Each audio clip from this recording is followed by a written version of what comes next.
ով վերեց Նիկոլին, հա, ու սա արդյունք է դարձել երկու քաղաքական ուժերի, Քոչարյանի թիմակիցների եւ հանրապետականների միջև հերակա բանավեճի։ Նախ 2018 թվականին կհիշեցնեք, որ ուժերը առաջադրեցին Նիկոլ Փաշինյանի վարչապետի թեկնածու։ Ձեր ասած թեման կարծում եմ միշտ եղել է, շրջանառվել է, ես ինքս այս տարիների ընթացքում ինքս չեմ անդրադարձել այդ թեմային, որտեղ անիմաստ եմ համարել այդ ամենից խոսելը, մտածել եմ ու մտածում եմ, որ մենք ավելի կարևոր գործում ենք անելու, այնպես որ իհարկե գիտեք ինչ նախնդիրը, երբ որ ինչ որ կատարվել է 18-ին, հնչում են կարծիքներ, տեսակետներ, ինչ-որ պարզաբանումներ, որը մինչև վերջ չի գոհացնում կամ չի փարատում ինչ-որ կասկածներ, հետևաբար ինչ-որ խոսակցություններ շարունակվում են, տարբեր վարկածներ են առաջ բերվում ու սա այնպես չի, որ ինչ-որ տեղից կարծում ուղղորդվում է կամ հատուկ է արվում, ուղղակի տարբեր կարծիքներ են լինում, երբ որ իրադարձությունների հետ կապված հստակ այսպես բացատրություններ չեն լինում, այս է պատճառը։ Չէ, ես ուրիշ բան էի հարցնում, ասում եմ, որ ուժեր առաջադրեցին Նիկոլ Փաշինյանի վարչապետի թեկնածու։ Ովքեր են խորհրդանում այս ժամանակ։ Դաշնակցությունը, որի հետ հիմա դուք դաշինքում եք։ Դաշնակցության պատգամավորները հիմա նախկինում Նիկոլ Փաշինյանի օրոք մարզպետ են աշխատել ու ոչ միայն։ Այդ եմ ասում եւ ոչ միայն։ Հետևաբար Նիկոլ Փաշինյանի հետ համագործակցության մեջ մենք հիմա դեպքերին նայում ենք այսօրվա մեր ընկալումներով։ Ձեր հարազատները հանրապետության հրապարակից այդ օրերին տուն չէին գնում եւ օրինակ ձեր հոպարի աղջիկը ու Դե դրան պատասխան հանրապետականներն ասում են Քոչարյանի մերձավորների ինչ գործ ունեին այնտեղ։ Դե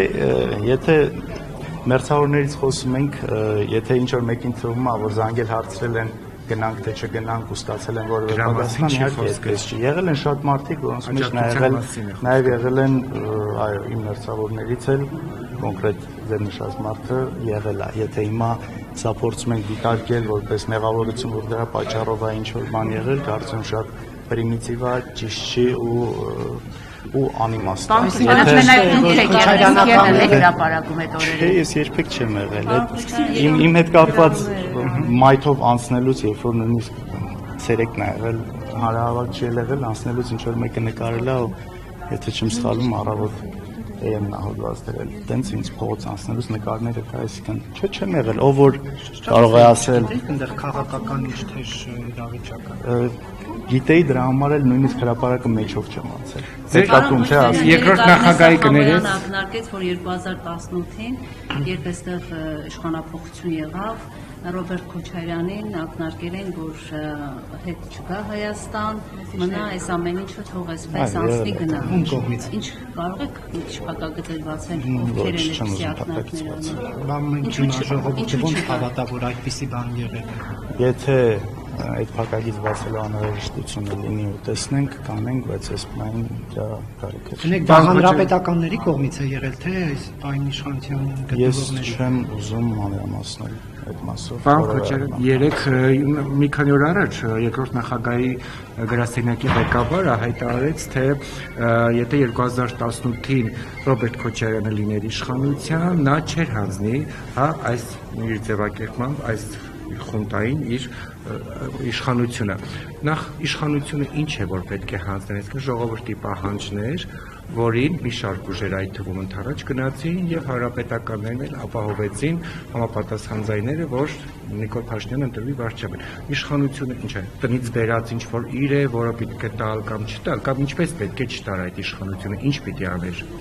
Տեսեք, դուք նորից ինձ ուզում եք ներքաշեք դրա մեջ, հա, 18-ի հետ կապված, հետ գնանք, թե ով ինչ կարող էր անել, ինչ չէր կարող անել։ Իհարկե կա այդ կարծիքը ու դա տեղ ունի, կարող է ունենալ, որ կար տարբեր միջոցներ նախ չհասցնել դրան, որ այդ ամեն ինչը լինի։ Հետո նոր, եթե նույնիսկ հասել է, այլ միջոցներ ձեռնարկել, թեկուզ ուրիշ տեխնացու առաջադրել, փորձել միջև վերջ տանել դա։ Սրանք կարծիքներ են, որ կարող են լինել, բայց այստեղ պատճառների մասին ենք մոռանում շատ ժամանակ, դե ընդհանրապես ինչի է հասել դրան։ Ինչեր եղան, վերջին դրանից առաջ տարիները, որը բերեց հասցրեց նաև այդ վիճակին։ Ես իսկապես չեմ ուզում սրա մեջ մտնել ու գիտեք, այս ձեր ասած վեճը, որ սկսվել է, սրա հիմքում դա չի եղել, 18 թիվը չի եղել, բացարձակապես։ Սրա հիմքում եղել է այն, որ մամուլի ասուլիսից հետո, որս մամուլի ասուլիսից հետո Տենց շուտ հարցակում է սկսել, անկեղծ ասած ես չեմ հասկանում ինչի համար, պատճառը որն է եղել։ Այն ամենից ձեռնտու իշխանությանը, երբ որ երկու ընդդիմադիր ուժեր։ Այստեղ մի հատ շատ նուրբ գիծ կա։ Ես հասկանում եմ այն ինչ ասում եք։ Մեր հիմնական նպատակը նշել ենք ու դա այդպես է, դրաղությամբ մենք աշխատում ու ամեն ինչը դա ցույց է տալիս, որ մեր հիմնական նպատակը բնականաբար այս չարիքի իշխանությունից ազատվելն է։ Այստեղ մի հատ շատ նուրբ գիծ կա, այլ որտեղա որ պետք է արձագանքել եւ որտեղա որ պետք է մի կողմ դնել մնացած բաները։ Մենք այս տարիների ընթացքում իսկապես այդ նպատակով ենք առաջ գնացել ու շատ հարցեր դրել ենք մի կողմ, չենք մտել դրա մեջ, չենք խորացել, վստահ եմ նաև մյուս կողմից է դա եղել, բայց հիմա այնպես ստացվեց, որ դրա արձագանքելու կարիք առաջացել է։ Արշավի նպատակը ո՞րն է։ Սա բնականաբար ու այս դիսկուրսը տեղափոխվեց նորից 18։ Այսինքն ես դրա մասին չէր այս ամեն ինչը։ Ասացիք, որ արշավը հատուկ նախ ում կողմից եք հիմնականում այդ արշավը տեսնում եւ ամեն ինչ բարձ է, ես հիմա ո՞րն է, ինչու են արշավը։ Հենց այդ եմ, ես էլ այդ հարցադրումն եմ ուզում անել։ Ո՞րն էր նպատակը։ Այստեղ ես չեմ կարծում, որ ասուլիսի ընթացքում դիմադիր որևէ թևի հասցեին ինչ որ վիրավորանքներ հնչել, անհարգալի ինչ որ վերաբերմունք է դրսևորվել ու նաև այդ ի վերջո այդ մամուլի ասուլիսի առանցքն էլ այն էր, որ նույն այս ամբողջ process-ի մի մասն է, նաև սրանցից ազատվելու, սրանց դեմ պայքարելու։ Ու այ հենց դա է, որ հարցերը առաջացնում, թե ինչու է դեր կապված այս ամեն ինչը։ Մնացածը սրա արձագանքն է եղել, որը ինչ որ արդեն գնացել հասել է 18-ին։ Եթե կարճ պատասխանելու լինեք, ներողություն, ով բերեց Նիկոլ Փաշինյանին ըստ ձեզ։ Տեսեք, մեծ հաշվով իհարկե այն ալիքը, որը բարձրացավ 18 թվականին, հենց դա բերեց Նիկոլ Փաշինյանին։ Հիմա կարելի է վերլուծել, թե ինչի բանը հասավ դրան, որ նման ալիք եղավ ընդհանրապես։ Ինչպես ստացվեց, որ այդ ալիքը ավելի վաղ շրջանում հնարավոր չէր օրինական ճանապարհներով դրա դեմն առնել, սրանք հարցեր են, որոնք կարող են ունենալ տարբեր պատասխաններ ու տարբեր եզրակացություններ։ Տեսեք, հիմա դուք ասում եք օրինական ձևով, ի վերջո, իհարկե, լավ, բոլորս հիմա եղել ենք, չէ՞, ժամանակ։ Հիշում ենք ինչ էր կատարվում փողոցներում, ինչ ճնշում էր բոլորի վրա, ով որ հանդգներ հանկարծ չմիանալը չարվում, այսինքն այս ամեն ինչից մենք չենք կարող կտրվել։ Օրինակ դուք մեղադրում եք հանրապետականներին Նիկոլ Փաշինյանի ընտրելու քվեները ապահովելու համար, թե ոչ։ Ես շատ կուզեի, որ դա այդպես չլինի։ Ես շատ կուզեի, որ այդ ժամանակ իշխող իմ հարցը ուղիղ պատասխան է ակնկալում։ Դուք մեղադրում եք Ես էլ պատասխանում եմ այնպես, ինչպես ճիշտ եմ գտնում։ Դուք ձեր հարցը տալիս եք, ես էլ պատասխանում եմ։ Չեմ խուսափում։ Խոսքը նրա մասին է, որ բնականաբար այսօր տեսնելով այն իրականությունը, նաև որը եղավ, շատ ավելի կուզեի այն ժամանակ էլ ուզում էի ու ակնկալում էի, որ ուրիշ լուծում փորձեին գտնել այդ դժվար վիճակից։ Դաշնակցությանը հարցրել եք, ինչի տեխնացու չառաջադրեցին, օրինակ Նիկոլ Փաշինյանի տեղը, օրինակ Արծվիկ Մինասյանին առաջադրեին վարչապետի պաշտոնը։ Ես չեմ մտել ոչ մեկի հետ,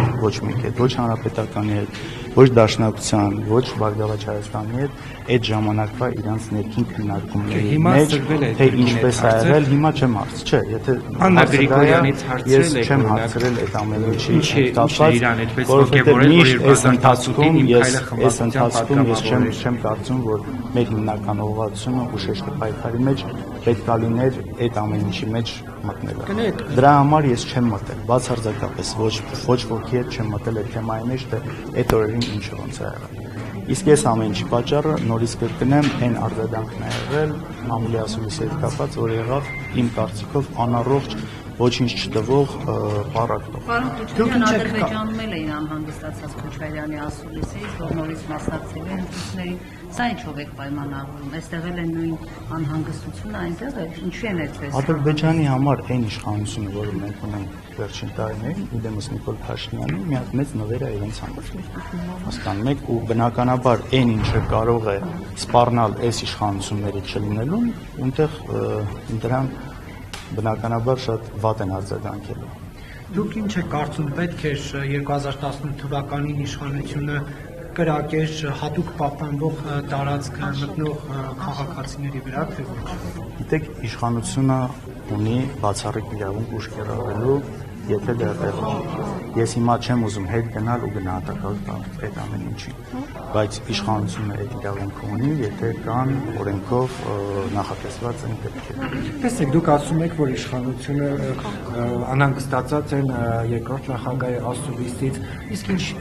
ինչի պիտի անհանգստանան։ Ռոբերտ Քոչարյանի դաշինքը 20 քանի տոկոս ձայն է հավաքել ընդհանուր, այդ ինչ վտանգ է ներկայացնում Ռոբերտ Քոչարյանը, որ պիտի անհանգստանա։ Այդ հարցը ինձ թվում է ինձ չողված։ Ինչու է։ Ձեր կարծիքով ի՞նչն է անհանգստացնում հարություն։ Ես չեմ ուզում, ես ունեմ ենթադրություններ, բայց չեմ ուզում դրանց ասել։ Ինչու է Սերժ Սարգսյանի նախագահության տարիներին, այսպես ասած, քոչարյանական թևը թիրախավորել Սերժ Սարգսյանին, նման տեսակետ հայտնում է Արմեն Աշոտյանը, գրառման Facebook-յան, որ այդպես խփում էին Սերժ Սարգսյանին։ Ես չեմ կիսում Արմեն Աշոտյանի այդ կարծիքը։ Ես հասկանում եմ, որ կան ինչ-որ մարդիկ ու գործիչներ, որոնք ինչ-որ ձև միգուցե իրանք իրենց մեջ դա կապում էին Ռոբերտ Քոչարյանին։ Ինքը բավական ուղիղ իր քննադատությունը անում էր այն հարցերի հետ կապված, որոնք անկեղծորեն սխալ էր համարում, դա ոչ մեկի համար գաղտնիք չէ, իմիջիալոց հայրս նաև իր գրքում վերջին էջերն են, նաև այդ հարաբերություններն է նկարագրում, հարաբերությունների էվոլյուցիան, որը եղավ 2008, ասացի, ես չեմ կիսում Չասեցիք սխալ։ Հա, ես ասում չեմ կիսում այդ կարծիքը, որովհետև ինչ-որ մարդիկ քննադատում են բնականաբար, բայց դա մեր հետ կապելու մաս չեմ տեսնում, դա մեր կողմից ուղղված չի։ Հայրս ինքն էր քննադատում, երբ որ դա տեղը լիներ։ 18 թվականին ուր չկար որևէ հանրային խոսք երկրորդ նախագահի կողմից, թե ինչը տեղ ունենում Հայաստանում։ Հիմա անցել է 7 տարի, հիշել եք, որ Սերժ Սարգսյանենք Նիկոլ Փաշինյանին օգնել են դառնալ վարչապետ եւ հարցեր եք ուղում, օրինակ Տիկին Խամոյանն ասում է ինչու ռադիոտուն մտնելը չկանխեցին, ինչու Շարմազանովն ասեց, որ մենք կապահովենք այնքան քվե, որ Նիկոլ Փաշինյանը ընտրվի վարչապետ, 7 տարի ուշացել եք, ինչն էր խնդիրը, որ 7 տարի չէիք խոսում այս մասին։ Տեսեք, ես արդեն երևի երրորդ անգամ կրկնեմ ու փորձեմ հիշեցնել, ինչն է սկզբնապատճառը ընդհանրապես այս վերջին, որը հետո գնաց արդեն հասավ 2018։ Հիմա ես չեմ ուզում նորից մտնել 2018։ Չէ, գնահեք, ես հարցնում եմ ինչու 18 թվականին դիրքորոշում չհայտնեցիք։ Որովհետև դրա իմաստը եւ կարիքը չէինք տեսնում, որ դա անելով որևէ ձև կարող էր օգտակարել միգուցե հակառակ Արցախի հերոսները։ Դե այդ է համոզմունքը։ Արցախի հերոս հանրապետության երկրորդ նախագահ ինչու պետք է օգուտ չունենար այդ հայտարարությունը։ Ընկալումը այդ ժամանակ նորից մենք նայում ենք այսօրվա մեր ընկալումները եւ դեպքերին, բայց այդ ժամանակ իրավիճակը դեպքայր էր։ Պարոն Քոչարյանը երկրորդ նախագահը իր ասուլիսում ասաց, որ ակտիվ մասնակցություն է ունենալու դաշինքը կամ իր ղեկավարած ուժը համապետական կլինի, թիմ ընտրություններ կլինեն։ Մեկ բան բաց է թողնում։ Ինչ բան։ Էլ ինչին է մասնակցություն ունենալը։ Բոլոր տեսակի ակցիաների փողոցային պայքարը, չէ՞։ Բայց հիմա քանի որ ընտրություններ են, ես դրանից եմ ուզում հարցնել։ Գյումրիում եւ Հարաքյարում ընտրություններ են։ Ձեր ակտիվ մասնակցությունը ինչ կերպ է արտահայտվում։ Ով է Գյումրիում ձեր տեխնացուն։ Գյումրիում մենք տեխնացու չունենք։ Բա ինչպես է ակտիվ մասնակցությունը։ Կան խոսքը բնականաբար Գյումրու ընտրությունների մասին չի եղել։ Կարծում եմ որ շատ լավ հասկանում ես ինչի մասին է խոսքը եղել։ Գյումրիում մենք տեխնացու չունենք, չենք առաջադրել տեխնացու։ Ես շատ ուրախ եմ, որ Գյումրիում կան շատ անդիմադիր տեխնացու, մեծ հաշվով բոլոր անդիմադիր տեխնացուներ, ովքեր իսկապես ում հետ կապված ունենք այն համոզմունքը, որ միանշանակ ԿՊ-ը չեն համագործակցում։ Իսկ որ ասացիք ընտրություններին կմասնակցեք, դա ինչի որ ընտրություններին է վերաբերում։ Տեսեք, ախր այս ընտրությունները եկել են։ Ընտրությունները շատ այսպես բան է դարձվում, հա, ու նաև սրա հետ կապված են այդ քննադատությունը անում։ Խոսքը նրա մասին է, որ հիմնական գործընթացներում երկրում տեղի ունեցող կլինի ընտրություններ թե փողոցային պայքար։ Մենք ինչպես նախկինում այս տարիների ընթացքում այս բոլոր դժվարություններով հանդերձ բոլորս որ կերում ենք այս process-ի ընթացքում մասնակցում ենք ունենալ, այստեղ առանձնացնել ֆիքսվել մի բանի վրա, ու այդ մասով նաև նույն ասուլիսի ժամանակ, որին դուք էլ եք ներկա, ասվել է, խոսվել է ու ավելացնելու ինչ որ բան կոնկրետացնի տանալ, ես չունեմ։ Շնորհակալություն։